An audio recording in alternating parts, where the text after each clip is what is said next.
회계 관련한 자료가 있었습니까? 네, 회계 관련 자료 확보하셨습니까?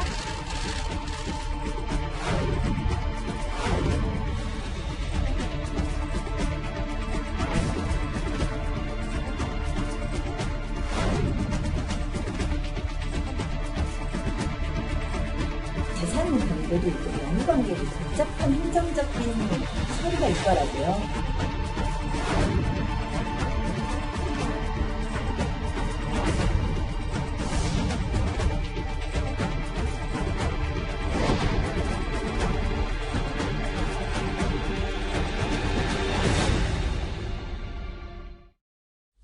예, 이 위안부 피해 할머니들을 위한 기부금을 제대로 썼는지, 그리고 완성 쉼터 사고 파는 과정에서 문제는 없었는지, 이 정의기억연대에 대한 검찰 수사가 본격적으로 속도를 내고 있습니다.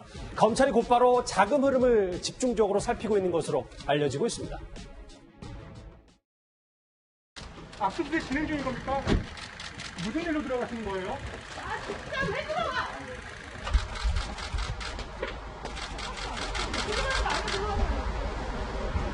회계 관련한 자료가 있었습니까? 네, 회계 관련 자료 확보하셨습니까? 구시 회계 확보하셨는지만 말씀해 주십시오. 바로 핵심으로 들어가 볼까요? 이현정 의원님. 네. 검찰이 계좌 추적까지 시작했다. 그러면 본격적으로 증거 찾기에 이제 시동을 건 거죠. 네. 좀 전에 그 보신 장면 같은 경우는 이제 정의기억연대 사무실뿐만 아니라 예. 지금 마포에 있는 할머니들 이제 거주하는 곳이 있습니다. 이제 거기도 이제 연남동에 그 명성구에서 말하는 그 쉼터도 지금 압수하는 장면이 나오는 것인데요. 왜 저기를 했냐 하면 저쪽에 사실은 이제 정의기억연대가 사용하는 여러 가지 서류들을 많이 보관해놨다는 것을 이제 검찰이 정보를 입수를 했어요. 네. 그래서 이제 1차적으로 정의기억연대 사무실 압수하고 나에 바로 저기를 들어가서 이제 저기 있는 정의기억연대 사무실에 있는 자료들을 지금 가져 나오는 장면입니다. 마포에 있는 할머니도 쉼터죠. 그렇습니다. 이제 거기에 보관해놓은 자료들을 압수하는 건데요. 지금 요즘은 뭐 검찰이 워낙 이제 이 기자들 취재를 많이 봉쇄해놔서 저희들이 구체적인 것은 알 수가 없지만 현재로 봤을 때 일단 정의기억연대에 대한 이제 여러 가지 압수뿐만 아니라 이 사건의 가장 중요한 게 바로 은행 계좌입니다. 은행 계좌 같은 경우는 이제 정의기억연대 계좌도 있을 수 있지만 윤미향 당선인의 개인 계좌도 굉장히 중요하거든요. 왜냐하면 네 군데의 계좌를 통해서 한 10번 정도의 이제 다른 행사에 그 어떤 그 돈을 모금을 했기 때문에 그 자금들을 추적하는 게 굉장히 중요할 것 같습니다. 그래서 현재 아마 검찰이 이걸 추적을 하고 있는데 이걸 수사하고 있는 검찰이 지금 서울 서부지검인데요. 형사사부라고 그래서 거기는 주로 경제사건을 전담하는 곳입니다. 또 부장검사가 예전에 내곡동 사저를 조사했던 네. 그 부장검사 담당하고 있기 때문에 아마 전문성이 있는 검사들이 수사를 하고 있는 것 같습니다. 개인 계좌 핵심으로 떠올랐습니다. 그리고 검찰은요, 이 정의연과 정대협 간의 이 수상한 자금 흐름을 추적하는 것도 이번 의혹을 풀 핵심 열쇠로 보고 있습니다. 재산 관계도 있고 명의 관계도 있고 복잡한 행정적인 처리가 있더라고요. 박물관의 운영이 독자적으로 운영되어서 자립하면 좋겠다. 이렇게 해서 외교부에 조직 변경 신청도 해서 그 등기 변경 신청도 다 했습니다.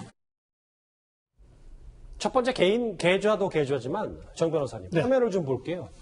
전신인 정대협과 정의연 뭐 어쨌든 지금 독립된 단체로고 또 국고보조금을 따로따로 받아온 것으로 알려지고 있는데 문제는 더 나아가서 기부금을 공유한 거 아니냐. 이게 근데 국세청 공시자료는 없기 때문에 이게 좀 문제가 되는 것 같거든요. 그러니까 지금 현재는 뭐 전신이라고 부르고 있지만 실질적으로 정대협이 따로 있고 정의에 따로 있습니다. 법인 등기도 다르고요. 다만 그 목적도 거의 같고 그다음에 이사진도 거의 같고 주소지도 같은 주소지입니다. 그래서 이것이 만약 회사의 경우에는 한 회사가 페이퍼 컴퍼니, 유령 회사로 이제 인정될 가능성이 높죠. 그러면 유령 회사 같은 걸 왜 만드는가 하면 각종 규제를 피하기 위해서 만드는 거거든요. 예. 근데 이 정대협과 정의연 사이에 뭐 반드시 일반 회사는 그렇지는 않겠지만 예를 들어서 정 의원이 어떤 그 정보 보조금을 받아 정대협에 줬다고 한다면 기록상으로는 정대협은 정보 보조금을 받지 않은 걸로 되거든요. 예. 그럼 정대협도 다시 정보 보조금을 받을 수 있는 자격이 생기는 것이고 또 어떤 그런 그 신청을 했을 때도 두 단체가 신청을 한 거기 때문에 두 단체 중에 한 군데만 정해지면 결국엔 실체는 하나인 그 단체가 받게 되는 거죠. 그 점에서 저런 걸 뭐 정대협, 정의연 또 뭐 여러 개 한 10개 만들어 두면 굉장히 편하죠. 그래서 그러니까 돈의 흐름 자체도 그렇게 공시자료에 걸리지 않을 가능성이 있기 때문에. 그렇습니다. 왜냐하면 하면 우리는 서로 다른 조직이라고 하면 되거든요. 근데 그것이 과연 저런 이 단체의 목적에 맞는지는 굉장히 의문입니다. 그런데 이 정대협과 정의연 두 단체는요, 피해 할머니들을 위한 직접 지원 대신 해외 홍보 활동에 주력한 것으로 지금까지 알려지고 있습니다. 이 때문에 최근 직원 수도 3배 가까이 늘어났습니다. 이사장을 포함해서 저희 활동가들이 노동착취로 노동관계부서에 신고하지 않는 것을 중간 조직 책임자로서 저는 대단히 감사하게 생각하고 있습니다. 눈물이 나죠. 최근에 재단이 되면서 최저임금 수준을 조금 넘은 수준인데 전국을 다니면서 주말이고 했던 수십 차례의 강연에서 받은 강연비 전액을 저희들이 기부합니다. 글쎄요. 최 교수님, 저하고 화면을 같이 보실게요.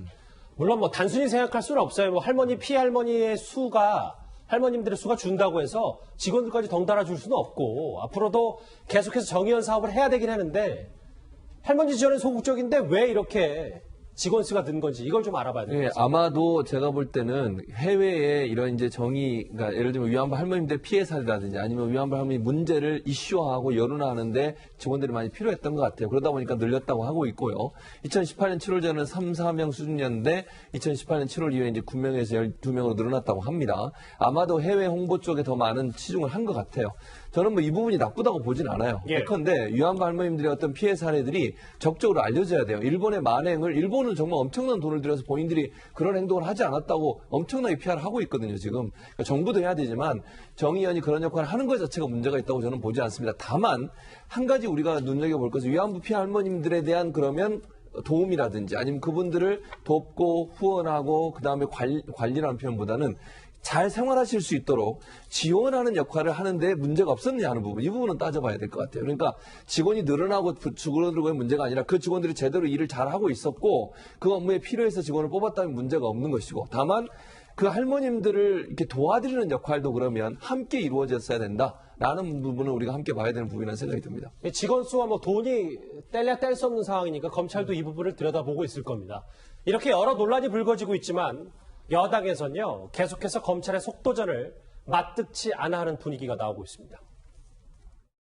일본군은 위안부 피해자 기로도 할머님이 계시는 마포 쉼터만큼은 자료를 이미 제출하기로 검찰과 합의를 한 바가 있습니다. 그런데 활동가들이 미처 대응할 수 없는 오전 시간에 기로도 할머님이 계시는 쉼터에 영장을 집행하러 온 검찰의 행위는 정말 유감을 표합니다. 사실관계 확인에 시간이 다소 걸리는 틈을 타서 역사 왜곡을 시도하는 반민족적, 반역사적 형태를 보이고 있어서 당 차원에서 허위 조작 정보를 생산하고 유통하는 행위에 대해서 강력하게 대응할 것입니다. 구자홍 네. 뭐 정의연 측이야 검찰 수사에 유감인 건 뭐 자연스러운 수 있겠지만 네. 집권 여당이 계속 검찰 때리기 하는 이유는 뭘까요? 네. 일단 지금 신분은 당선인 신분 아닙니까? 그리고 이제 소속도 아직 합당이 마무리되지 않았기 때문에 이 더불어 시민당 소속인데, 하지만 더불어민주당과 합당을 앞두고 있고 앞으로 이 21대 국회 임기가 시작이 되면은 이제 소속 국회의원으로서 활동을 하고 있기 때문에 이 정의연의 문제가 자칫하면 이 공천에 대한 책임 문제, 그리고 소속 의원에 대한 책임 문제로 이 번질 가능성이 있기 때문에 일단 지금 중요한 것은 사실관계 확인인데, 사실관계 확인이 채 끝나기도 전에 이렇게 검찰이 앞서서 압수수색에 나서는 것은 좀 유감이다. 어떻게 보면 당과 어떤 그 윤미향 당선자 그리고 정의연과의 어떤 거리를 두기 위해서 이 검찰을 좀 뭐 압박하는 이런 모양새를 취하고 있다, 이렇게 볼 수 있을 것 같습니다. 또 한 가지는요. 윤미향 당선인이 지금은 당선인 신분이지만 5월 30일이 되면 임기가 시작이 되기 때문에 국회의원은 면책특권과 함께 불체포특권이 있습니다. 그래서 검찰의 어떤 소환 조사가 상당히 어려워질 가능성이 있기 때문에 검찰은 속도를 내는 것이고, 이 당에서는 이제 사실관계 확인이 먼저다라고 하면서 이 검찰을 좀 비판하고 있다, 이렇게 볼 수 있을 것 같습니다. 윤미향 당선 관련 의혹 첫 번째, 검찰의 수사 흐름을 짚어봤습니다. 다음 주제 새롭게 알려진 의혹들을 하나하나 살펴보겠습니다.